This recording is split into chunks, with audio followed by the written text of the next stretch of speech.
brought to you by Silver Pumps and Motors. Top quality और consistent performance के लिए सिर्फ सिल्वर पंप्स नाम याद रखना. తెలంగాణలో జైల్ కి బాత్ నెక్స్ట్ లెవెల్ కు వెళ్ళింది. ఎన్ని కేసులైనా రాసుకో, అరెస్ట్ చేస్తే చేసుకో అంటూ కేటీఆర్ మాటల తూటాలు పిలిస్తే అదే స్థాయిలో కౌంటర్ అటాక్ కి దిగిన కాంగ్రెస్ నేతలు డైలాగ్ల డైనమైట్స్ పిలిచారు. కట్ చేస్తే కాషాయం పార్టీ నేతలు సైతం సీన్ లోకి ఎంటర్ అయి కారో హస్తం పార్టీలపై విమర్శనాస్త్రాలు సంధించారు. ఫార్ములా ఈ రేస్ కేసుపై తెలంగాణలో రాజకీయ రచ్చ నడుస్తుంది.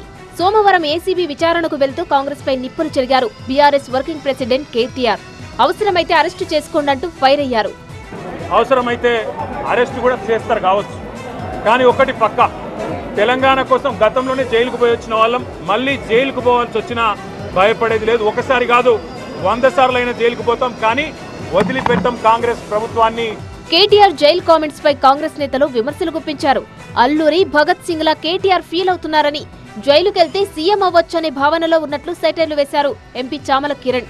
అయితే సీఎం అయితే ఢిల్లీకి అయింది, ఢిల్లీ జైల్లో ఉంది. హైదరాబాద్ జైల్లో ఉన్నోళ్ళే తెలంగాణకు సీఎం అవుతారని చెప్పి ఈయన హైదరాబాద్ జైలుకు పోవాలన్న ఆలోచనతో ముందుకు పోతున్నట్టు.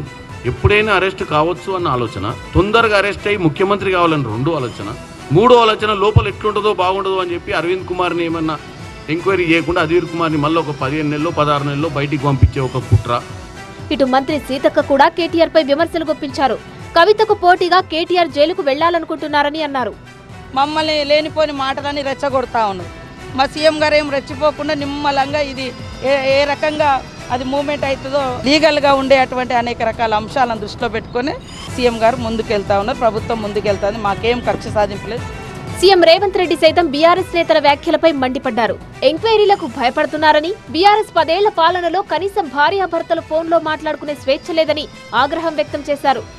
వాళ్ళని చూడండి, వాళ్ళ మాటలు చూడండి, అసూయ అక్కసు, కడుపు నిండా విషం కనిపిస్తుంది, అహంభావం కనిపిస్తుంది, బలుపు కనిపిస్తుంది మాటలలో. చూడండి టీవీ ముందర మాట్లాడేటప్పుడు ఒకసారి. ఎందుకే 10 ఏళ్ళు వెళ్ళిండ్రు కదా, అన్ని అవకాశాలు ఇచ్చారు ప్రజలు. మీరు ఎన్ని తిడితే ఆ తిట్లన్నీ ఆశీర్వాదం కింద మారుతాయి. అందుకే వాళ్ళని పట్టించుకోవడం మానేసిన నేను. ఎందుకంటే రోడ్డు మీద మనం పోతుంటే అరుస్తూనే ఉంటాయి కొన్ని. అరిసినప్పుడు అరిసిన దానికల్లా వెనక్కి తిరిగి రాయితో కొట్టం కదా. ఇటు కేంద్ర మంత్రి కిషన్ రెడ్డి కూడా కాంగ్రెస్ బీఆర్ఎస్ పార్టీలపై ఫైర్ అయ్యారు. న్యాయమూర్తుల ఫోన్లు కూడా ట్యాప్ చేస్తే సిబిఐ ఎంక్వైరీకి ఎందుకు ఇవ్వలేదని క్వశ్చన్ చేశారు. ఆ రోజు కాంగ్రెస్ పార్టీ కూడా సిబిఐ దర్యాప్తు జరపాలని కోరింది, కానీ మా స్టాండ్ మారాలి, కాంగ్రెస్ పార్టీ స్టాండ్ మారింది.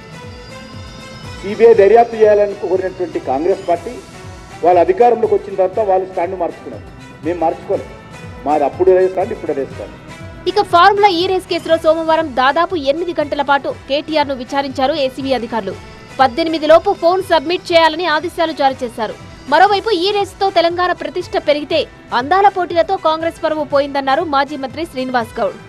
మేము చేసిందేంది, నువ్వు చేసిందేంది, మేము నడిగిపట్టుగా మేము మొత్తం టోటల్గా మేము కారు ఈ రేసింగ్ చేస్తే చిన్నపిల్లలు వాళ్ళు ప్రపంచంలో ఉన్నటువంటి వాళ్ళంతా లైవ్ వాళ్ళు చూస్తే మీరు ఆ అమ్మాయిని బలాయించింది, ఆమెను వేధించింది, ఈమెను చేపట్టుకునింది, ఆమెను సరి వేసింది, ఆ రకంగా ఆమె వివరించింది, మీరు చేస్తుంది.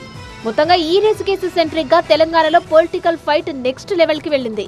మరి ఈ ఇష్యూ ఇంకెంత దూరం వెళ్తుందో చూడాలి.